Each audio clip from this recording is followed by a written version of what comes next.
Hey everybody, it's Jason Blaha here, and today I want to chat with you guys a little bit about a point I sometimes make that a lot of people get shocked at when I say it, and it's something I should clarify a bit, and that's the fact that you don't actually have to train the conventional deadlift to actually have a pretty good conventional deadlift. And obviously I'm doing a sumo right up front because one of the things I've told people over and over is that the sumo deadlift will build the conventional deadlift. And I mean, a perfect example, one of my clients, when he first hired me, had a 415 lifetime best conventional deadlift. We did a bunch of sumo pulling, all submaximal. He didn't even touch anything at 400 plus pounds for months. Then he walks in as soon as we start doing max effort work, and he does a 2-inch deficit conventional and pulls 435. So without having done any heavy conventional pulls, he put 20 pounds onto his conventional, but not only that, but had a deficit. But even that aside, one of the points I make to people is that the first time I ever deadlifted in my life, I hit a 455. And I've seen people in my own comments section say, well, I've hit over a 400 the first time I deadlifted. They're like, I just did squats and rows. Now, when I say that I hit a 455 deadlift, I don't mean that I didn't do other stuff. I did rows, I did squats. I had over a 400-pound squat at the time, but I had never done a deadlift. I did a lot of shrugs, a lot of rows, a lot of squatting. And I saw some power lifters deadlifting, and they wanted me to come check out a deadlift. They saw me doing some heavy shrugs, and they're like, man, how much do you think you could deadlift? And I said I didn't know, and I went over and ramped up until it got heavy, and I hit a really grindy 455 is what I built up to. But the point is I did that without having done deadlifts. Back when I was in the UK early on, when I was new to YouTube, obviously I had detrained a lot and was rebuilding because I had been sick for many years and spent a year in bed sick. But I was rebuilding, and I had gotten back to something like a 525 deadlift. And I didn't deadlift for 10 months. I took 10 months completely off deadlifting. With 10 months of zero deadlifting, I pulled like 525 again on my first time deadlifting again. And a few days later, hit 535, then hit 535 for a triple, and then a week later, 545. So basically, with just a couple of weeks of deadlifting again, I PR'd by 20 pounds without having done a single deadlift in 10 months. I didn't do a single deadlift in 10 months. And with only a couple of weeks of pulling again, hit a 20-pound PR. So how does that work? Why is that? And it's not because I'm the most amazing genetically gifted deadlifter, because I'm not. It's that the deadlift will find your weaknesses. Whatever your weakest link is on a conventional deadlift will determine how much you deadlift, anywhere in your posterior chain. And that's the reality of it. The sumo deadlift's a little different. The sumo deadlift has more technique involved. It is a more complicated movement. There is minimal technique to a conventional deadlift, and I'm not saying you can't train it. And I'm not saying training it won't add another 20, 30 pounds to your deadlift, because it will. It will. But the conventional deadlift is a very, very, very low technique movement. I can teach someone to pull a perfect conventional deadlift in one coaching session in person. I can give them a textbook perfect deadlift. And there's no additional real technique beyond that. Your technique beyond that's going to get you like 10 pounds. So it'll take you from 500 to like 510, getting good technique. So there's not a lot of technique to the deadlift, the conventional. It just finds your weak links. And if you've got a weak link anywhere between your traps and your hamstrings, that will limit what you deadlift.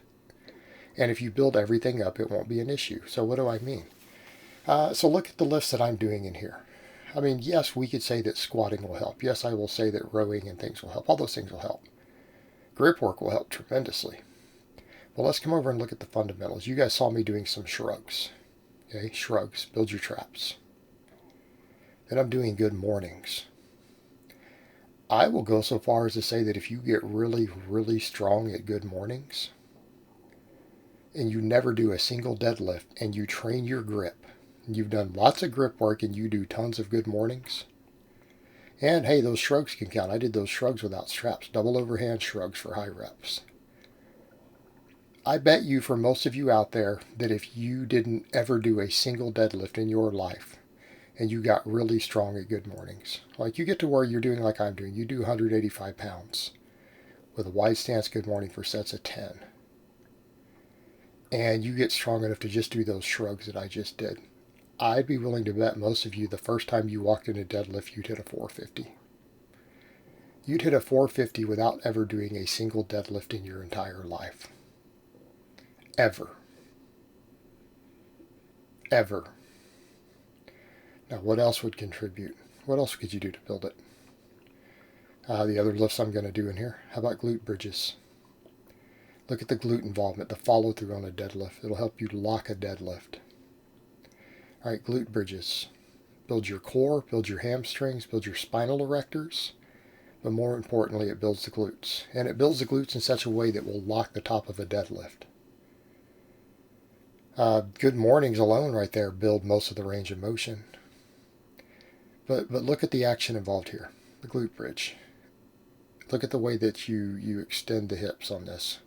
That's a deadlift lockout. You get to a respectable strength on this, it'll carry over to your deadlift. Alright, this will help. And then I finish off on this one with glute ham raises. You'll see them in the background later. Well, that will do it also. That'll help. So let's look at it. If a person came to me and said, hey, I want to build the biggest deadlift possible without deadlifting. Now, I'm not necessarily saying you should do that, but I think you'd be surprised. If you did all those exercises, you did shrugs, you did good mornings, particularly the good mornings, that has a direct carryover. Like, I'll be honest with you, like out of all of these, the good morning is going to have the most carryover. Like direct 1-to-1. Good mornings, glute bridges, glute ham raises. Now, the glute ham raise may not improve your performance that much. It might help with your lockout. Mainly, it helps keep you from tearing your hamstrings. Like, I find it's one of the best injury prevention exercises. If you really want to reduce your chances of a hamstring tear, that will be what you want. But good mornings do the same thing also. Do the same thing. So if you were to do all of those exercises and spend an entire year building a base on the exercises you just see me doing here, not even counting that sumo deadlift, you would actually build a pretty tremendous conventional deadlift without ever performing the exercise. Even right now for me, I don't train the deadlifts. I do them as feats of strength. Right? I do them as to test my strength. I do them to learn to train. I do them as maxes. That's the only deadlifting I do, and I do random deadlift variations. I change it up all the time, so I just get good at pulling. Sumo, conventional, chains, bands, deficits, blocks, it doesn't matter. Rotate through them. I'm doing them with a random number generator. That's how I pick which one I'm going to do, and I just max on something. Because that's all I care about. I just care about maxing on my deadlift. I care about using it to build muscles up. I can use all these others to build muscles. If you want to hypertrophy all the muscles to build a deadlift, what do you need? Traps, erectors, lats to some extent. Lats help. They're not super critical, but they do help. Erectors, though, thoracic erectors, spinal erectors, traps, glutes, hamstrings, abs. Build your grip.